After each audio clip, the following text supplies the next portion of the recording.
श्री स्वामी समर्थ. तर उद्यापासून शारदीय नवरात्र उत्सवाला सुरुवात होत आहे. तर उद्याचा आहे पहिला दिवस. या दिवशी आपण देवी शैलपुत्रीची पूजा करत असतो आणि शैलपुत्री देवीला आपण शुद्ध गाईच्या तुपाचा नैवेद्य हा आपल्याला दाखवायचा असतो. तर सर्वांनी आवर्जून शुद्ध गाईच्या तुपाचा उद्या नैवेद्य दाखवा. त्याचबरोबर उद्याचा रंग आहे पिवळा. तर पिवळा रंग प्रत्येकाकडे असेलच. प्रत्येक महिलांकडे हे आवडते रंग असतात, त्याच्यामुळे ते अवेलेबल असतातच. त्याच्यामुळे हा रंग तुम्ही नक्की वेअर करा. त्याचबरोबर तुम्हाला 7 किंवा 9 नागवेलीची पानांची माळ घटावर तुम्हाला स्थापन करायची आहे. त्याचबरोबर घटस्थापनेचा शुभ मुहूर्त असणार आहे सकाळी 11:30 पासून ते 12:30 पौनपर्यंत. तर याच वेळेमध्ये तुम्ही घटस्थापना करा, ते शुभ राहील.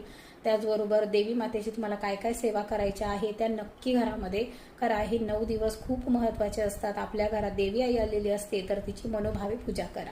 श्री स्वामी समर्थ.